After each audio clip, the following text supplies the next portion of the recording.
Phil, how do you think the influence of AI is going to affect those in sales, in a selling role? And the second part to my question is, could AI take over what a salesperson does?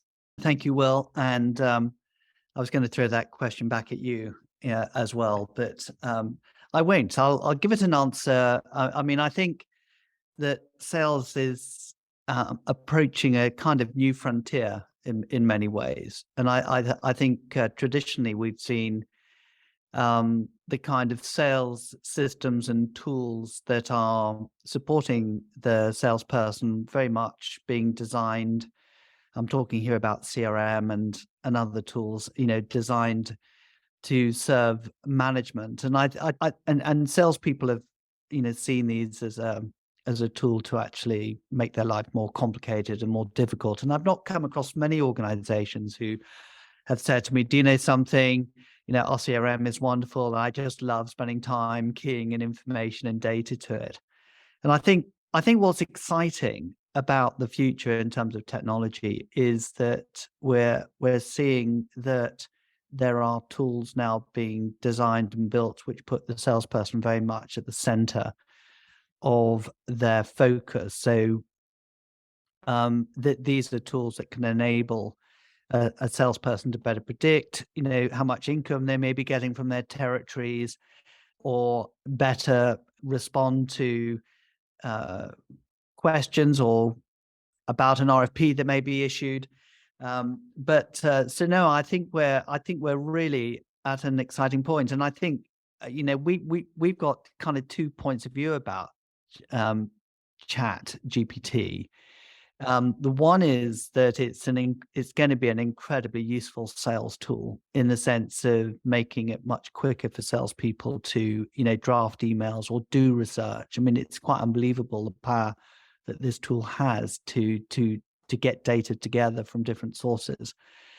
But I mean, we are obviously concerned from an educational point of view about issues of plagiarism, and to what extent will these technologies start to kind of move into the area of manipulation and not being authentic, which is one of the key sort of values and principles of selling that so much of our sales approach is kind of based on. So I think it's going to be an incredibly exciting future, actually. I think we've just seen the start of it, and I think it's really going to revolutionize how salespeople sell. I think your second question was, is it going to make the role of sales redundant? Or you're saying, is it the role of marketing is going to become redundant as well? I'm looking at Eddie here, listening in as well. So no, I think it's going to make life much easier. I think we're going to become more productive in how we do things, leveraging these kind of technologies. So no, I'm feeling optimistic about it, in fact. Okay, so we don't need to all find new jobs just yet. I don't think so. I mean, I remember being on an airplane traveling back from, I think it was, funny enough, I think in Budapest, where you recently had your long weekend, Will. And I remember sitting next to this lady from, I think she was working for McKinsey. And when I told her what I did for a living, this is going back 20, 25 years. And I said I was in sales. And she said, "Why on earth would you want to be in sales? Sales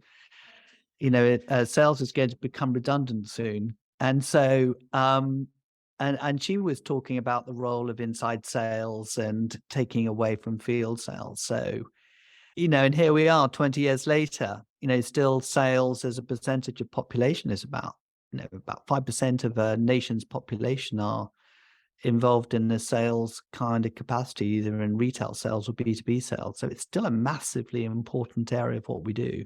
But no, I think salespeople are going to be enabled actually by the technologies around them. There may be some changes, to the way sales teams are structured.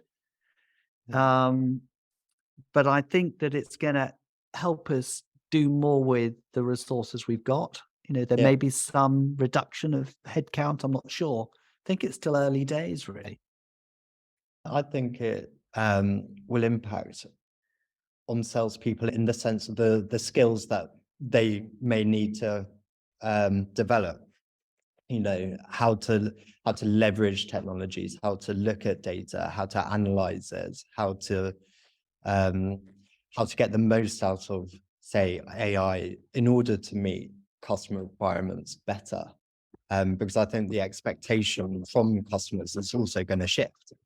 Yeah, I think we've always kind of talked about what are some of the key skills and competencies required of salespeople and sales leaders, and we talk about reflective practice, and we have positioned reflective practice in this world which is changing so quickly, as being potentially one of the biggest, most important competencies required of salespeople. How to make sense of what's going on around them. And I think you're right. I think that these kind of AI tools will encourage people to reflect more upon the data that they're able to get hold of very quickly, and then make better and informed decisions. So I think this is going to make that particular competence even more important, kind of moving forward.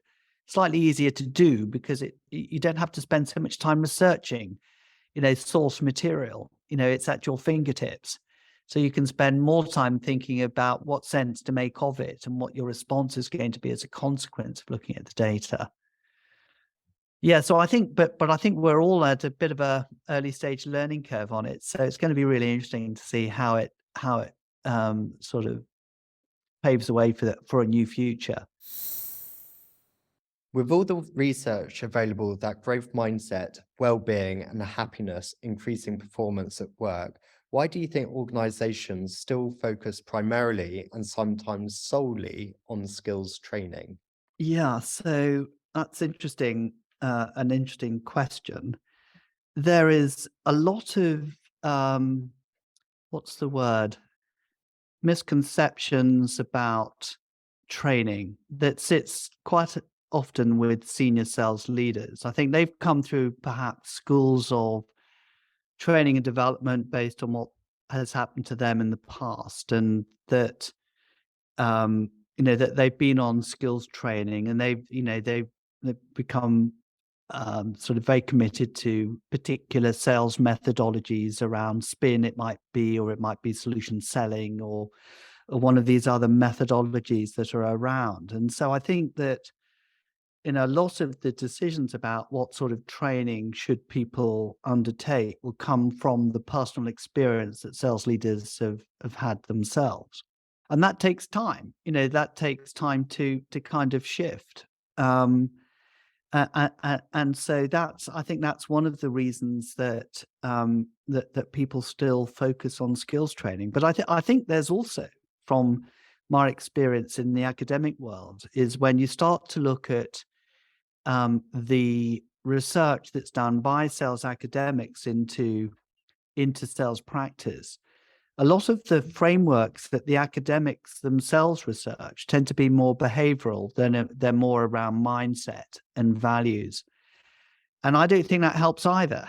So, Lee, I don't know what to say, but I still am amazed at where people's mindsets are, even down to the way they issue RFPs. And we ourselves, have found ourselves responding to a request for proposals, which is clearly a skills-based kind of solution that the customer's looking for.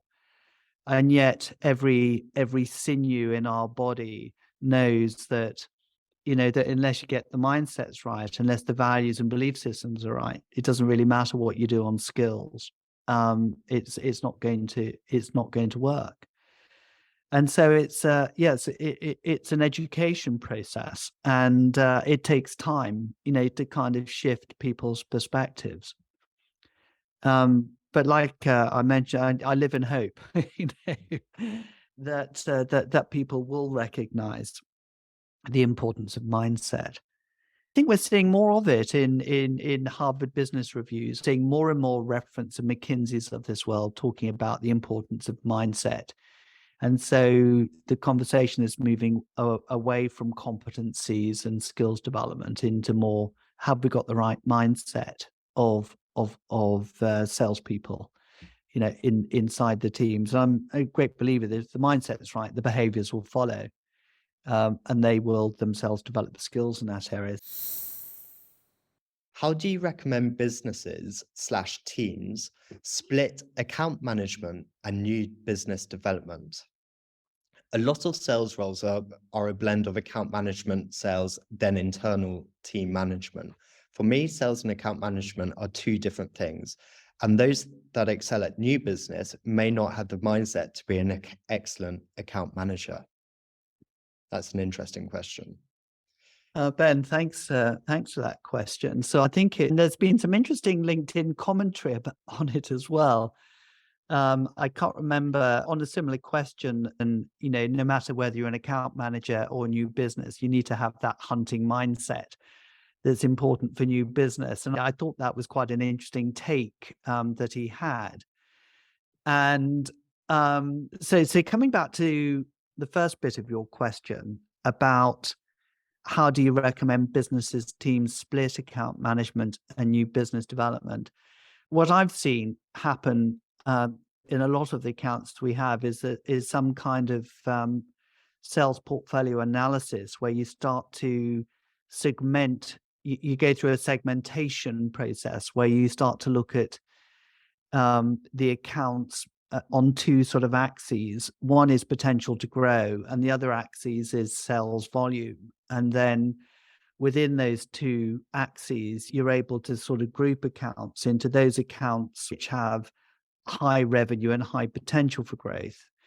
And then you've got those accounts that have high volume but mid-level, if you like, ability to grow. And then you've got some accounts which are high level, but they actually just want a transactional relationship. They don't particularly want an account manager to look after them. It's a transactional focus. I mean, I'm simplifying the segmentation process here a bit. I think that it's important that we start to consider the concept of lifetime value of an account over a period of time, and that there are going to be some accounts that are massively important to you that may not be buying so much from you in the future, in the current time frame, but are going to be hugely, potential growth accounts in the future.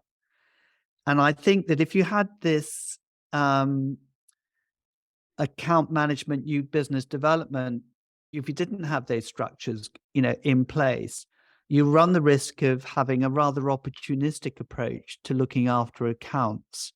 And you run the risk of not being around to support those accounts when they really need your support moving forward. So my take on it is that it is a practice that I would recommend, that you would separate the two, but that you would, through white space analysis, have this new business development opportunities within your existing accounts that would be the focus of your attention, as opposed to completely new logos. But how you manage your account, I mean, it's a costly investment to put into account management. So you need to be very careful about balancing the cost of sale and cost of support with the amount of revenue that you're actually generating from the account.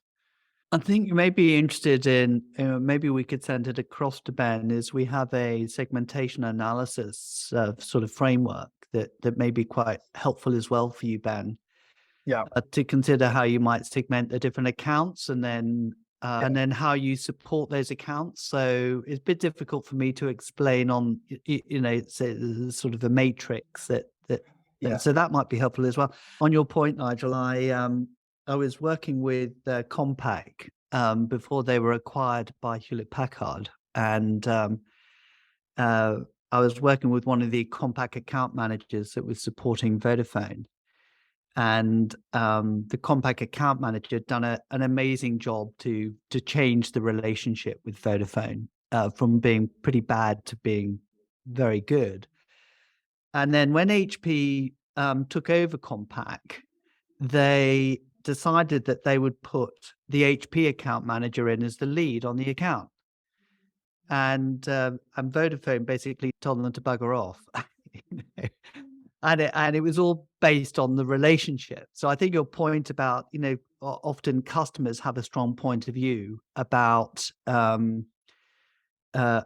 sort of people that they want to sort of support them and how they want to support them. So I think you raised such a good point, in terms of using the customer feedback to influence how you then decide to support them.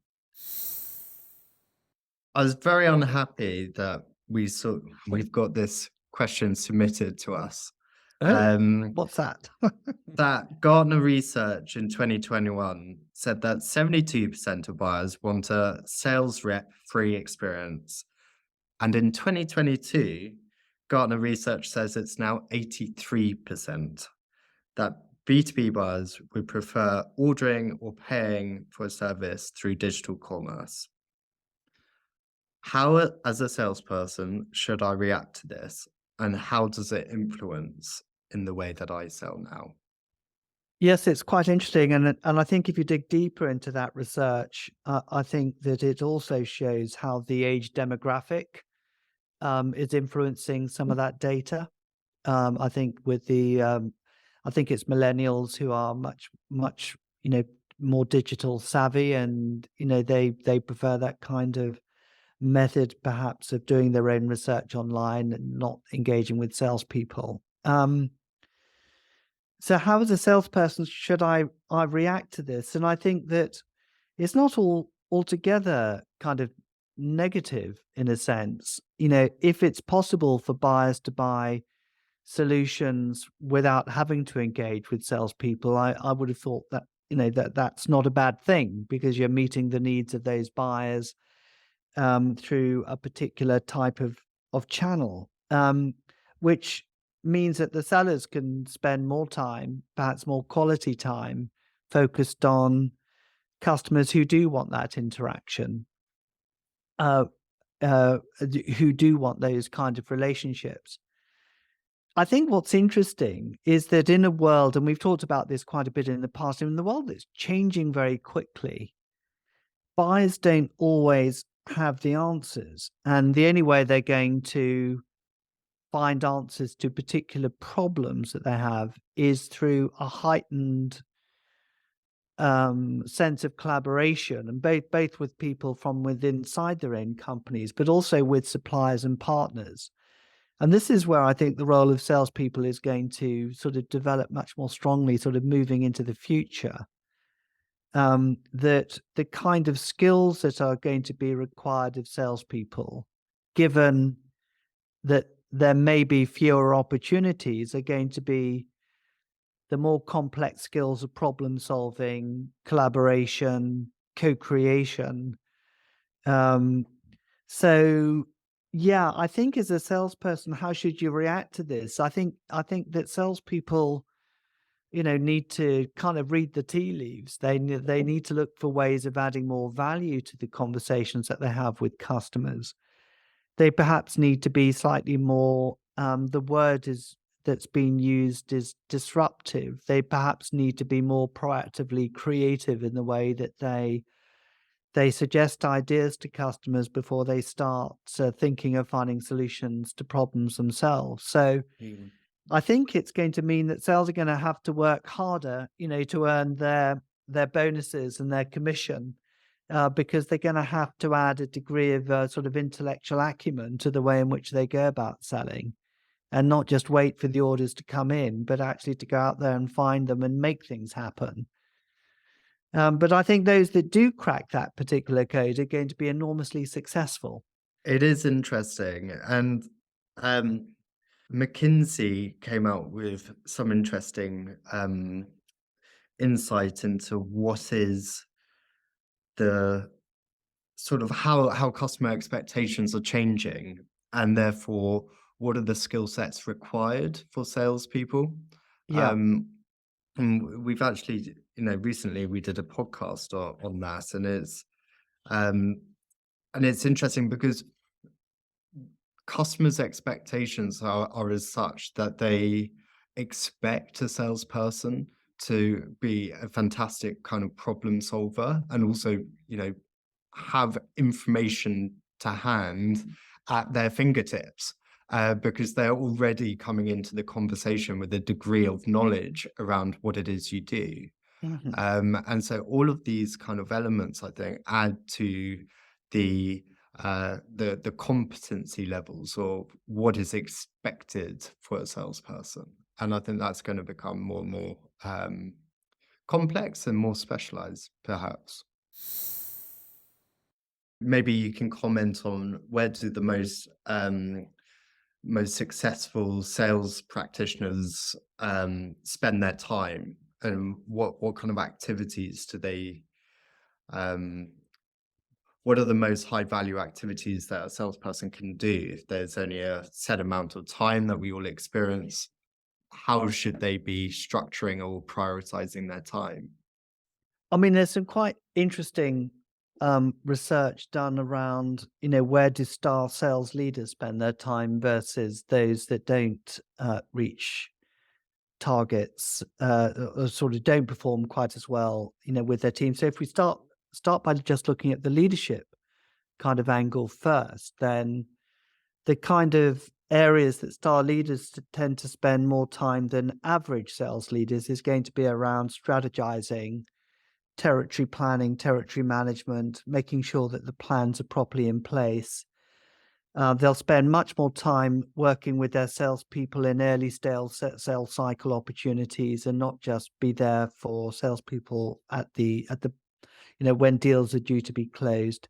They tend to spend more time coaching their sales teams rather than um, proper coaching, as opposed to sort of micromanaging around spreadsheets and data and statistics. So there's been, quite a lot of research in terms of where managers need to be kind of spending their time. When you start to look at the data of how much face-to-face time do salespeople spend actually talking to customers, it's quite low. I mean, it varies from sector to sector, and one must question the amount of non-productive kind of admin time that sales teams seem to be spending their time on, and a lot of that's driven with a micromanagement attitude of the leaders to whom they report into. Mm. So yeah, I mean, depending on which level we're talking about, there are different levers that can perhaps be pulled and adjusted. But I think I'm most excited about the role that some of the emerging technologies will play in making life easier for salespeople to get in front of customers and to spend more of their time doing what they should be doing, which is obviously selling to customers. Yeah. Philip agrees. He's just put into chat. Planning is a key area for greater productivity in sales. I also suspect that many companies don't know where their star performers slash leaders spend their time. Yeah, that's a really good point. Yeah, we don't come across much current data which goes into this analysis of where time is being spent. It tends to be um, research projects that are carried off maybe once every 5 years or so, where we start to see what the stats kind of tell us. But I agree with you. Yeah, Phil, it's not often that you find organizations are really closely monitoring where sales managers spend their time. On the master's program that we run, we get managers to actually bring to us the data of where they spend their time. And that for us is a regular source of information, and it becomes a debate that we have with the master's cohorts about where they spend their time, and we link it, the data they produce, to some of the research we've seen in the past, particularly produced by Gartner. And we also link that kind of where you choose to put your time is influenced by your values and belief system. So it also links for us around what is the purpose of a sales leader? What kind of results do they want to achieve for their team? How important is it for them to achieve results from everyone in their team? moving forward. I just wanted to pick up on one more thing you said, Phil, which is around you're really excited about what technology can do um, to kind of, I guess, enable salespeople to, referencing back to the productivity, I guess. But have you seen anything recently that you are starting to realize the impact it could potentially have for salespeople? Well, I don't know if I can name any sort of specific um, applications, if you like. But I mean, one of the ones that we're beginning to see a lot of value from is um, is IntraHive, which actually measures relationship capital. And the kind of data that we can get from using IntraHive is enabling us to recognize the network of contacts we have through um, organizations with whom we deal. I mean, I think, Will, you can probably speak a lot better on this subject than I can because you're much closer to the data. But the kind of example you gave earlier in the conversation about Luke meeting up with Lucas was an interesting one, which is perhaps in part influenced by IntraHive. But this is just one, just one, piece of a quite a large jigsaw puzzle. You've got the ability to look at sentiment analysis in conversations to perhaps give you a better feel of the propensity of buyers of products to buy. You can get better data around probability of sales cycles using those kind of technologies, which are available. And I think that all of these technologies, whether it's HighSpot or HubSpot, and in terms of being able to direct your marketing campaigns more in a more focused way, all of these are there to enable salespeople to become more effective. Um, and I really am looking forward to the time when the systems are built around the salesperson rather than around the sales manager so much. I think it's if you can make life easier for salespeople to sell, that's got to lead to better productivity. And for and as a consequence of that, for managers to spend much more time looking at data and trends to be able to spot, when you look across the sales organization, where salespeople perhaps can be better directed, or where best practice is happening with a number of your salespeople, perhaps not with others. Yeah. So yeah, I think we're going to see a really interesting advancement of technologies that are built specifically to enable salespeople to sell more.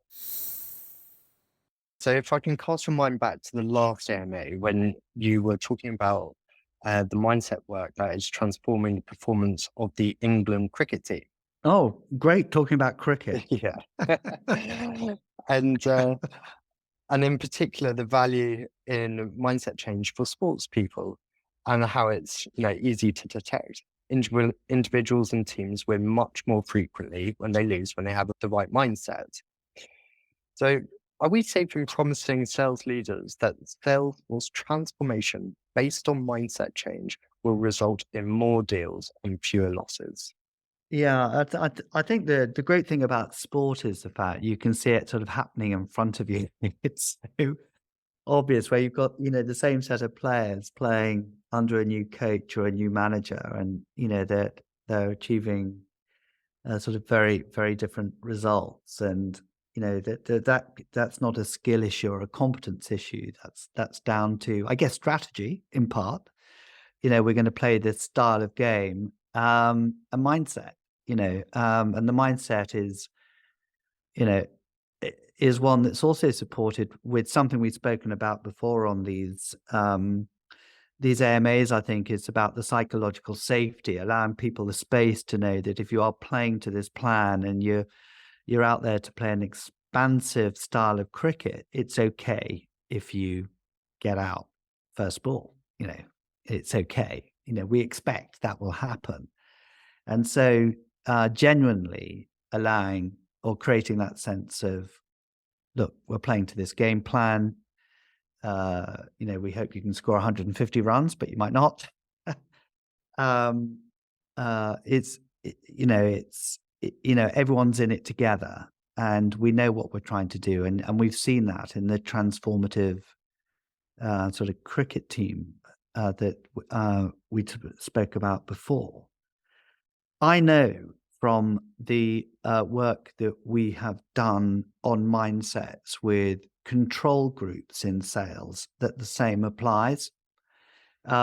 And it may not apply over 4 or 5 days of a test match series, because sometimes sales cycles take much longer to fulfill. But I know that where we have worked, particularly in my doctorate thesis, was working with different control groups, exploring this notion of mindset and measuring the close ratios and cost of sale ratios and market share ratios across teams that worked in Western Europe and Central Europe, in a market that were fairly similar in terms of opportunity, and seeing an extraordinary difference in sales performance over that period of time. And I've maybe cited this previously, but when we started working with this community of sales, there were about 200 salespeople in this sort of two groups, if you like.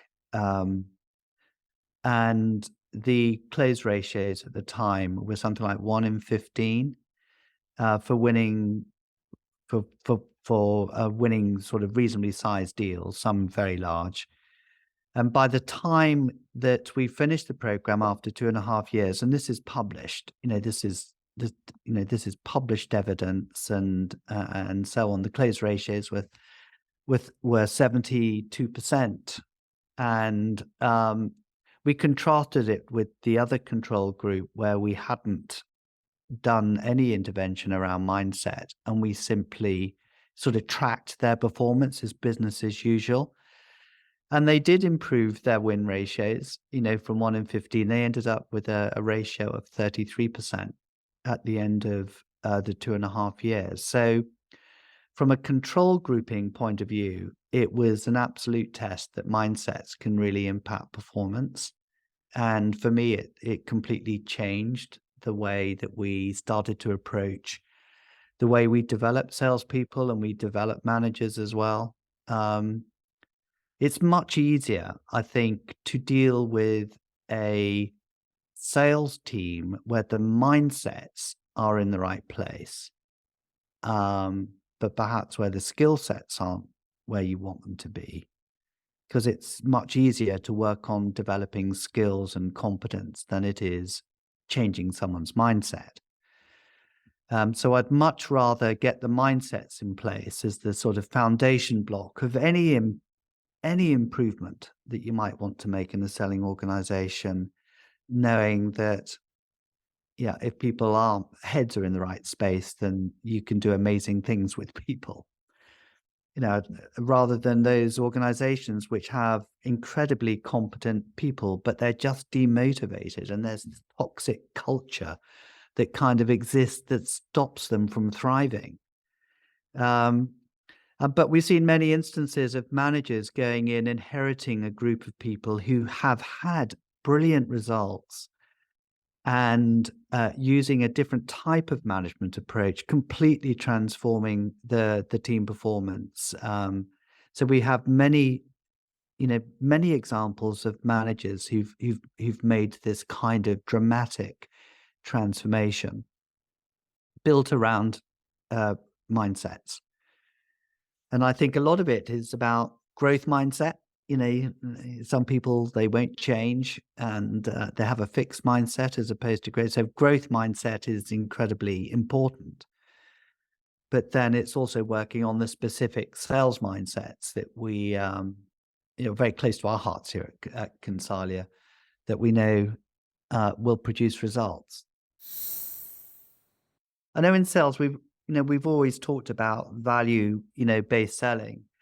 But the simple discount, understanding the impact of discounting on sales volumes, equations, I've found many people in sales don't understand, quite what the implications are. If you give a 10% discount on a gross profit margin of 25%, how much more do you need to sell in order to make the same gross profit as you did before? When we ask that question in a sales conversation, they range from 10% more, to maybe 25. And the answer is 67% more. Often it's very, very few people understand, that correlation between, price and margin and what the impact is on just from a sales volume perspective. So I think this is something that we're finding increasingly important in today's market. I mean, the other statistics that's rather alarming, and I don't know if this is an indictment of leadership or management, is the percentage of salespeople in organizations who hit quota, who hit targets. And, the figures are quite staggering. Sometimes sort of, I think 40% of a client, 40% of a very large sales force hitting targets with an organization that we're speaking to recently. And you wonder whether at the very senior level, it's just a numbers game, just throw enough salespeople at a problem and, 40% of them will sell and maybe help achieve the organization's objectives. And, it doesn't really matter if 60% don't. I've always slightly struggled with that concept, to be honest. But I do know organizations who operate that way, as opposed to leadership teams who judge their success as a leader by the percentage of their sales teams who hit targets and quotas. Unless 100% of a team hits target or gets to the winner's circle, they don't feel as though they've done their job as a manager or leader. So, yeah, they're very different perspectives on best practice according to the culture and the types of organizations that we find ourselves working with at times. So here's another thought, was that if you take the context of the transformation question that was posed earlier, and you put that in the context of the economic reality of what organizations are needing to face. I mean, I had had a conversation early on today with someone else about the economic reality of the world. So I come back to the connecting with transformation. And this lady was saying that, and she sits on the Chamber of Commerce in her country and Germany, that a joint Chamber of Commerce that she was on the board of. And they were talking about, the challenges and the prevailing winds that organizations have right now with, demand. And she was saying that she felt that it's becoming more difficult for selling organizations to really be relevant. And she was saying that they've had a couple of regular customers who they have a really good relationship with, expecting that deals would be closed in Q1 of this year. And they simply have not. And she's gone back to these customers and said, how come? We know you really well. How come you've delayed it? And the customers were saying to her, well, actually, your selling organization simply has not articulated the business relevance in the context of the world in which we are now working, which is changing by the quarter almost, and that your solutions simply aren't relevant right now. And that sort of hurt her, we're having the discussion about whether the market dominance that some of these organizations have in their market sometimes lead them to being slightly complacent. And that, by being complacent, they're not asking the right questions, they're not keeping close enough to customers. So I suppose I'm coming back to this topic of transformation. It's made me question whether in markets which are tough, and we're talking about economic crisis. Listening to Credit Suisse at the moment, who've had X billion pounds taken out of their accounts in the last month. I think it was in Christmas. It was extraordinary, over 100 billion. When you've got financial markets that are being stress tested and supply markets being tested by sort of energy, do companies default back to their original levers for driving growth? And is that something which is fit for purpose moving into the future? And so we had quite an interesting conversation about the economic reality of today, forcing, in this case, this particular person to question assumptions she had been making about the efficacy of her own sales organization, and that she was beginning to question, how do we get this shift in mindset from the selling organization? How do we change perceptions? And I'm sure the answer is not going to be we give them a better bonus. Yeah, it's going to be something else. I think I now know the answer, but can commission structures and bonus lead to transformation? I really think they can support transformation. I don't know if they should lead it. I don't think the simple, in this example that I've given you, if the organization that he was leading simply relied on a new bonus structure to get them from where they are to where they need to be, they simply wouldn't get there, because they need to do something more profound than just looking at the change on a behavioral level. They need to kind of dig deeper.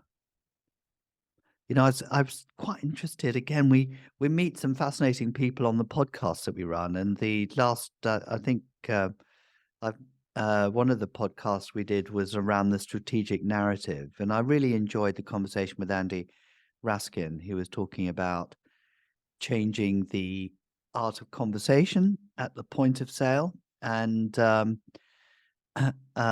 he was really making the point that we've really got to articulate our point of difference through a different type of a strategic engagement. And he gave the example of Benioff and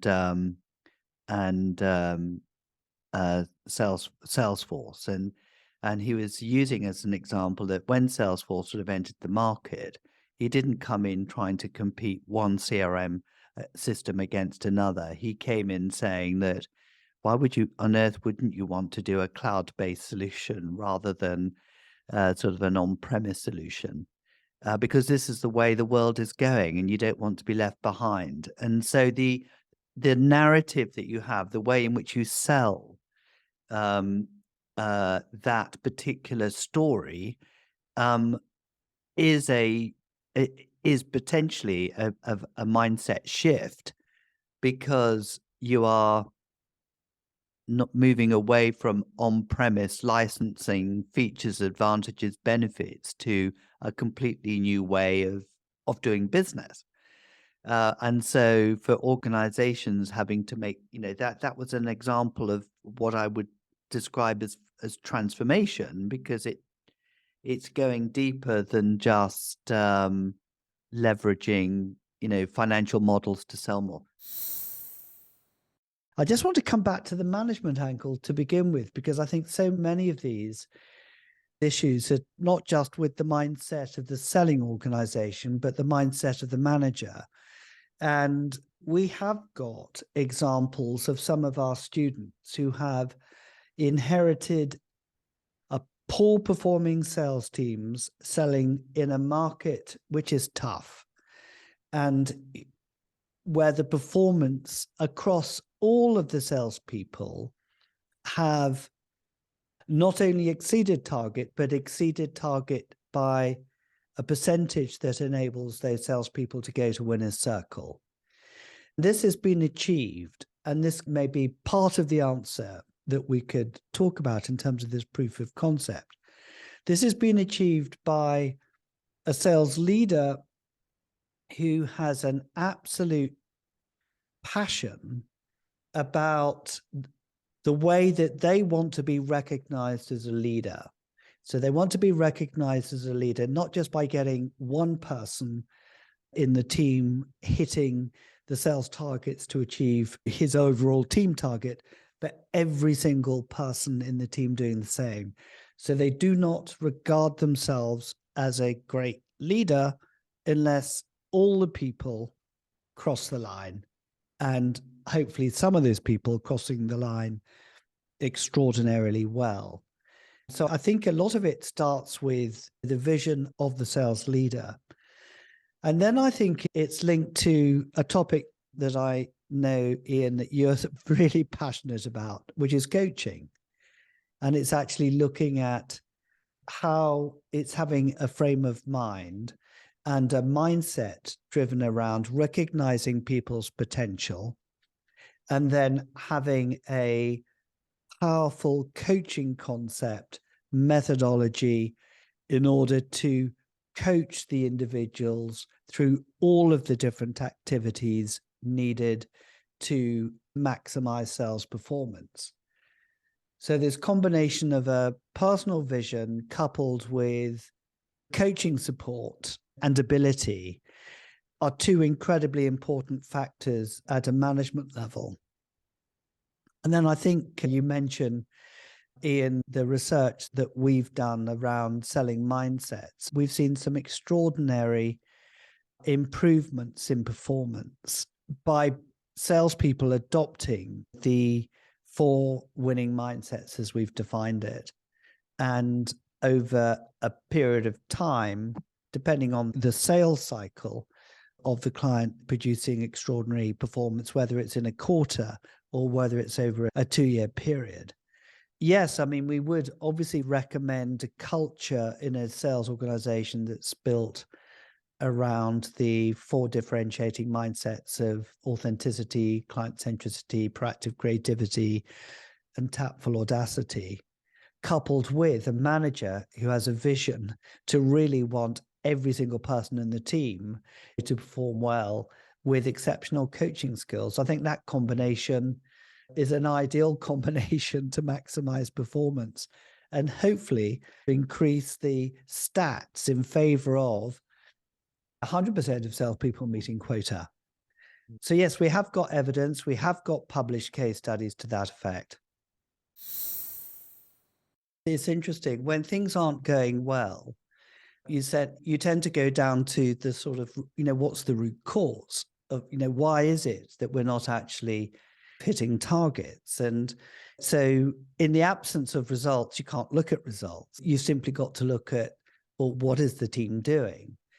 And yes, he did a lot of quite sort of forensic work in asking the sales team to track the activities that they were doing and to whom, and what level of the organization are these people selling to?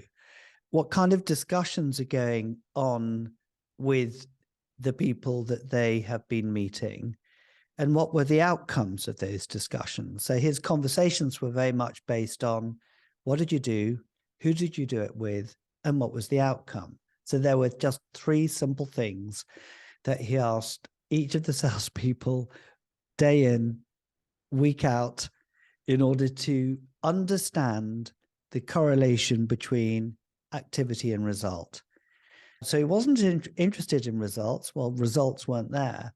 He was simply focused on what we refer to as leading indicators that would lead to results later.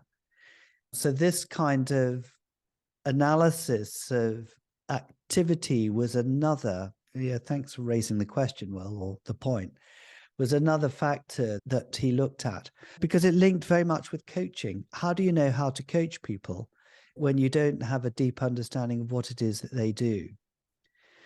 And we often find when we're talking to sales managers on the master's programs that we run, is when they start to talk about the cadence of coaching, and it's very much linked to sort of quarterly pipeline, and they very much get all forecasts and perhaps pipeline. Forecast meaning what do they forecast in the current quarter versus pipeline may be more future looking.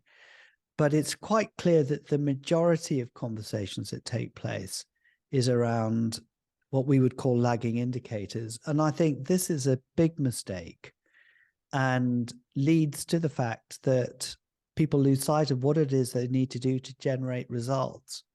They get fixated on the performance. But in a way, you can't blame the sales managers, about doing this, because they get pushed and shoveled around performance all the time by their senior execs. So they're given, if you like, the culture of the organization and the things that get discussed at those sort of QBR meetings that are so results orientated that there's no real emphasis looking at what it is that drives results. I don't know if I've rambled on a bit. So yeah, Ian, I think it's a combination of the selling mindsets that we've got so much evidence to show that if salespeople adopt these selling mindsets, they will be in what we've called the winner's circle and much higher probabilities of closing opportunities. But I don't think we can underestimate either the importance of the role of the sales manager and the sales leadership to provide the right coaching support for them as well.